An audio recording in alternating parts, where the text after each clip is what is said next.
Hi everyone, कैसे हो आप लोग। आई होप अच्छे होगे, काफ़ी कुछ आप लोग सीख रहे होगे। गाइज ये वीडियो जनरली मैं उन लोग के लिए बना रहा हूँ जो ट्रेडिंग में अपना करियर बिल्ड करना चाहते हैं, क्योंकि बहुत सारे लोग ऐसे हैं जिनके पास अच्छा स्किल है बट एक मनी नहीं है, जिनके पास एक कैपिटल नहीं है कि अच्छा ग्रोथ कर सके। और किसी के पास ऐसा मनी है तो बट उनके पास स्किल नहीं है। तो ये सारी चीज़ें एक कॉमन पॉइंट की तरह हम लोग नोटिस करेंगे एंड ये सारी चीज़ों पे हम लोग आज डिस्कस करने वाले हैं। तो वीडियो काफ़ी इंटरेस्ट होगा, काफ़ी कुछ आपको सीखने के लिए मिलेगा। एक ट्रेडर बनने के लिए आपको क्या करना पड़ता है? ज़्यादा ज़्यादा आप बोल सकते हो sir hard working, well done, focus and दूसरा तीसरा आपका होता है स्किल। तो स्किल कहाँ से हम लोग सीख सकते हैं? स्किल तो मैं आपको सिखा ही दूंगा, हार्ड वर्किंग भी आप मेरे साथ कर ही सकते हो। एंड सेकेंड पॉइंट पे आता है कि आप जो चीज़ें फोकस कर रहे हो वो आपके ऊपर डिपेंड करता है। मैं आपको चीज़ें सिखा रहा हूँ, आप चीज़ें ऑब्जर्व कर रहे हो, बट आप चीज़ें कितने अच्छे से उसको इम्प्रूव कर रहे हो ये आपके ऊपर डिपेंड करता है।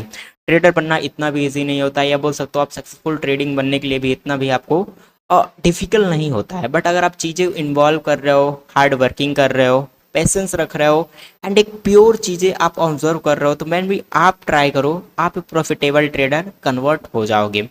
बट मैं आपको पॉइंटर के हिसाब से बताऊंगा, जिस तरह से मैंने ट्रेडिंग में इन्वॉल्व किया था, ये सारी चीज़ें मैंने सीखा था, वो सारी चीज़ें मैं आपको कैसे सिखा सकता हूँ या किस तरह से आप वो सारी चीज़ें अपने अंदर स्किल के अकॉर्डिंग इम्प्रूव कर सकते हो। फर्स्ट पॉइंट ये आता है कि सर ट्रेडिंग करने के लिए हमको कैपिटल चाहिए।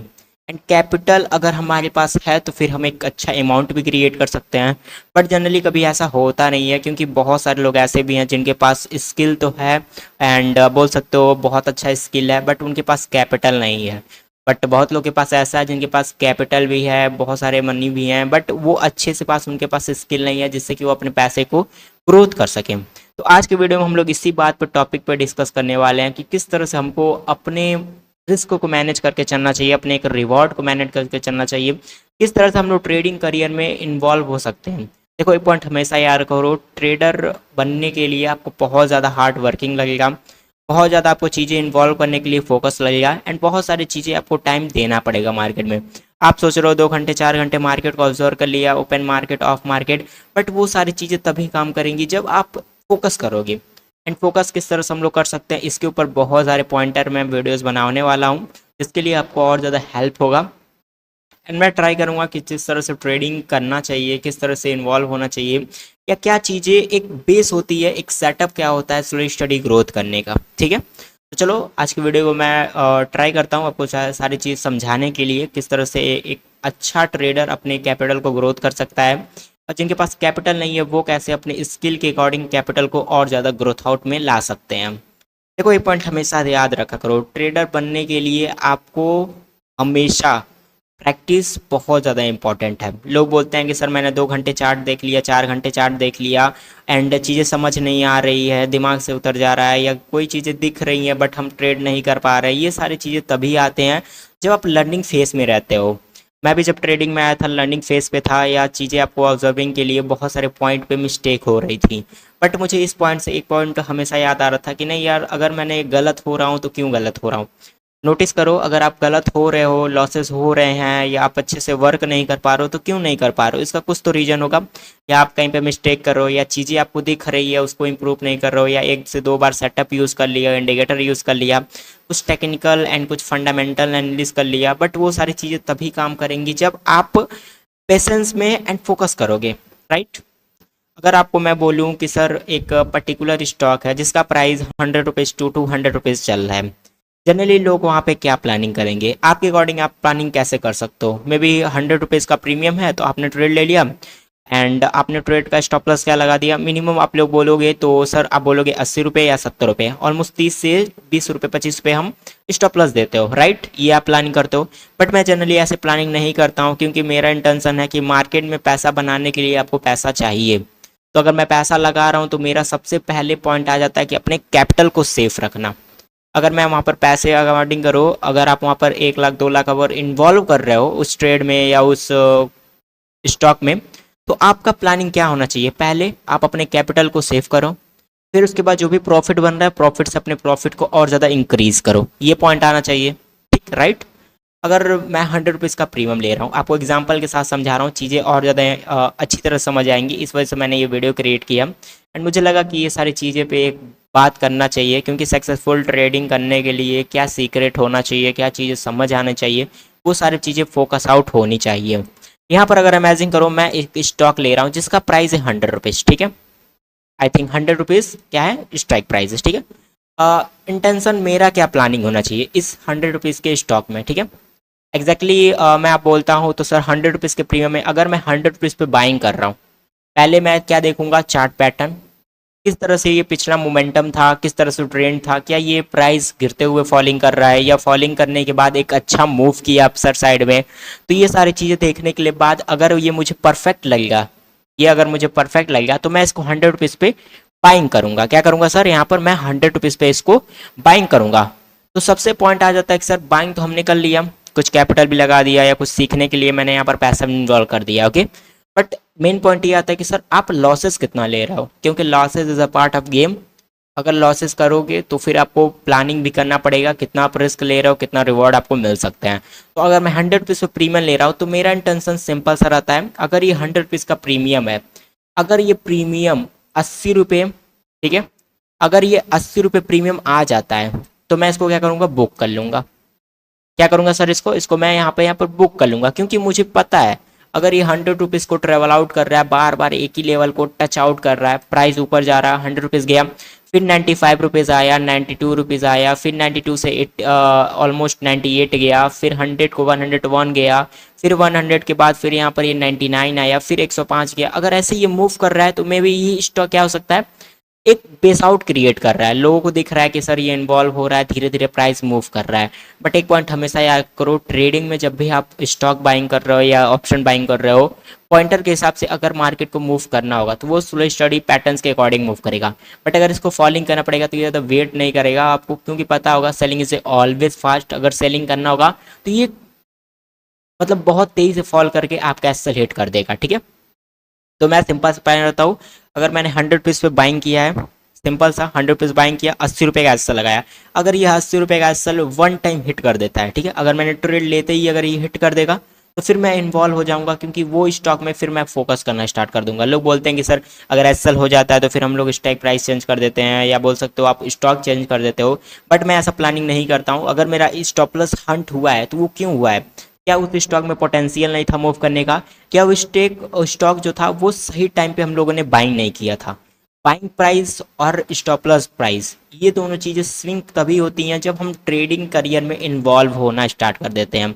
अगर मैंने इसको 100 पे बाइंग किया है, 80 रुपये ये प्रीमियम आ चुका है, अगर मैंने लिया है यहाँ पर 100 रुपये स्टॉक एंड ये सडनली मतलब मेरा एसएल हिट आउट कर दिया, तो फिर मुझे लगेगा कि हाँ ये एक स्टॉक अच्छा हो सकता है जो आने वाले टाइम में एक अच्छा मोमेंटम दे सकता है। तो फिर मैं प्लानिंग कैसे करता हूँ, अगर ये 80 रुपये आ गया है और 100 रुपीज़ से ये सडनली फॉलिंग करके 80 रुपये आ गया, तो फिर मैं वेट करता हूँ कम से कम ये 92 जाए। अगर ये 92 चला जाता है, ठीक है, अगर ये 92 चला जाता है तो फिर मैं यहाँ पर क्या करता हूँ सर, अगेन बाइंग कर देता हूँ, ठीक है। फिर मैं क्या करूंगा सर, इसमें अगेन बाइंग करूंगा। क्यों बाइंग करूंगा पता है आपको, क्योंकि लोगों को ऐसा लगता है कि सर अगर एसएल हंट हो गया है तो फिर प्राइस वो नीचे आ जाएगा, बट जनरली वो अच्छा प्लेस नहीं होता है, क्योंकि एक अच्छे प्लेस के लिए आपको पहले वेट करना पड़ेगा स्टॉक के सेंटिमेंट पे, स्टॉक के मोमेंटम्स पे, स्टॉक के हर एक आपको कंपोनेंट पे भी आपको फोकस आउट करना पड़ेगा। फिर मैं 92 पे बाइंग करूंगा और मेरा सेम एसएल वही रहेगा। ऐसा नहीं है कि मैंने एसएल चेंज आउट कर दिया, 80 की जगह 70 लगा दिया, ऐसा नहीं, एसएल मेरा सेम रहेगा। बट इस बार जो मेरा रिस्क रहेगा ना, वो पिछले रिस्क से थोड़ा सा कम रहेगा। क्यों, क्योंकि मैंने पहला ट्रेड में रिस्क रिवॉर्ड के अकॉर्डिंग ट्रेड लिया था, बट इसमें मैं क्या करूंगा, एक रिस्क के अकॉर्डिंग रिवॉर्ड प्लान आउट कर सकता हूँ, क्योंकि मेरा एसएल स्मॉल हो गया। वैसे तो मैंने 100 रुपीज़ पे बाइंग किया था, 80 रुपये एसएल, ऑलमोस्ट 20 रुपये एसएल लगेंगे, ठीक है सर। बट अगर ये कंटिन्यूस में अगर 92 अगर अगेन गया है 80 रुपये का एसएल हट करके, तो फिर मेरा यहाँ पर एसएल सिर्फ 12 रुपये का रहेगा, राइट। 12 रुपये का एसएल रहेगा मेरा यहाँ पे। अगर मैं यहाँ पर सर क्रिएट आउट करता हूँ तो आपको चीज़ें समझ आएंगी। फिर मेरा यहाँ पर एसएल क्या रहेगा, एसएल मेरा 12 रुपये रहेगा। अब मेरा क्या हो गया सर, रिस्क जो है वो कम हो चुका है, तो अब मैं इस ट्रेड में पोटेंशियल अकॉर्डिंग इस स्टॉक में वेट आउट कर सकता हूँ, ठीक है। फिर मैं वेट करूंगा, अगर ये अकॉर्डिंग अगर ये ही प्रीमियम फिर से 100 रुपीज़ चला जाता है, ठीक है, अगर फिर से 100 रुपीज़ चल जाता है तो मेरा जो एसएल था 80 रुपये पे, 80 रुपये पे जो मेरा एसएल था, जो 12 पॉइंट का एसएल मेरा लग रहा था, 92 रुपीज़ पे हम लोग जो बाइंग किया था वो 100 रुपीज़ चला गया है। तो मेरा प्लान ऑफ एक्शन क्या होगा, मैं अपना एसएल लेके, ठीक है, 80 रुपये का एसएल मैं लेके यहाँ पर क्या करूँगा, 85 पे शिफ्ट कर दूंगा। इससे क्या होगा, मेरा एसएल का होगा, मेरा क्या होगा, लॉसेज जो रहेगा सर, जो मेरा रिस्क है वो और ज़्यादा कम हो गया। वैसे पहले मेरा 12 रुपये का एसएल था, अब मेरा यहाँ पर क्या हो गया, 7 रुपये का एसएल हो गया। ठीक है, क्या हो गया यहाँ पर सर, यहाँ पर मेरा 7 रुपये का एसएल हो गया। अगर ये प्राइस 92 से 100 गया है तो मेरा एसएल जो 80 था वो 85 हो गया। पहले मेरा 12 रुपये का एसएल था, अब 7 रुपये का एसएल हो गया। जनरली अगर ये प्राइस अगर क्रॉसओवर उस टाइम कर देता है, ठीक है, अगर ये प्राइस 105 चला जाता है या 110 चला जाता है तो फिर मेरा एसएल क्या हो जाएगा सर, कॉस्ट टू कॉस्ट हो जाएगा। इससे मेरा क्या होगा, जो भी मैंने कैपिटल इन्वॉल्व किया है मार्केट में, जो भी मैंने पर्टिकुलर स्टॉक में इन्वॉल्व किया है कैपिटल, वो मेरा सेफ हो जाएगा, जिससे कि मेरा जो कैपिटल है वो सेफ हो गया। अब जो प्रॉफिट होंगे उस प्रॉफिट से मैं बड़ा प्रॉफिट गेन कर सकता हूँ या वहाँ पर पेशेंस रख सकता हूँ, क्योंकि मेरा मुझे तो पता चल गया है कि हाँ मैंने पैसा अपना मतलब जो भी फंड था, जो भी मेरा कैपिटल था उसको मैंने सेव कर लिया है। अब जो भी प्रॉफिट होगा वो प्रॉफिट के पैसे से होगा। तो जब भी प्रॉफिट के पैसे से पैसा बनता है तो वो पैसा आपको ट्रेडिंग में और ज़्यादा सक्सेसफुल कराता है। आई होप ये पॉइंट आप समझ रहे होगे किस तरह से मैं आपको इन्वॉल्व कर रहा हूँ, क्या चीज़ें सिखा रहा हूँ। ठीक है, जनरली अगर ये मूव करना स्टार्ट करता है, वैसे अगर 100 रुपीज़ जाएगा, 105 जाएगा या 105 से 110 जाएगा तो ये अच्छे से मोमेंटम करना स्टार्ट करेगा। फिर अगर ये 110 से फिर 105 भी आएगा तो मुझे डर नहीं लगेगा, क्योंकि फियर एंड ग्रिड तो वहीं पे ख़त्म हो जाएगा, क्योंकि मैंने अपने कैपिटल को सेफ रख लिया है। तो ऐसे क्या होता है, आपका ट्रेडिंग करियर और ज़्यादा इंप्रूव हो सकता है। अब पॉइंट आता है कि सर स्किल कैसे इन्वॉल्व हो सकता है, क्योंकि चीज़ें तो हमको दिख रही हैं बहुत ईजी हैं, बट ये जब हम मार्केट में ट्रेड करेंगे या जब हम उस पर्टिकुलर स्टॉक में ट्रेड करेंगे तो हमारा क्या इन्वॉल्व होना चाहिए। अगर आप चाहते हो इस पर मैं एक सडनली वीडियो लाऊँ एंड एक प्रॉपर कंटेंट के साथ वीडियो क्रिएट करो, तो मेक श्योर करना इस वीडियो को लाइक कर देना, एंड चैनल अच्छा लगेगा तभी चैनल को आप सब्सक्राइब करना, एंड वीडियो को लाइक करके प्यारा सा कमेंट कर देना कि सर नेक्स्ट कंटेंट उस पर ला दो, कि हम लोग ये जो चीज़ें दिख रही हैं ये देखने में अच्छे लग रहे हैं, बट इसको हम स्टॉक में कैसे अप्लाई कर सकते हैं। आई होप ये सारे पॉइंट आप समझ रहे होगे। एक ट्रेडर बनने के लिए बहुत ज़्यादा पॉइंट लगते हैं, इसलिए मैं आपको स्लो स्टडी चीज़ सिखाऊंगा, क्योंकि स्लो स्टडी अगर ग्रोथ करोगे तो लाइफ में आप अच्छे ज़्यादा प्रॉफिटेबल ट्रेडर बन पाओगे। एंड मैं रिक्वेस्ट यही करूँगा सभी लोगों से, जो भी मैं चीज़ें आपको सिखा रहा हूँ भी इम्प्रूव द ऑल स्किल।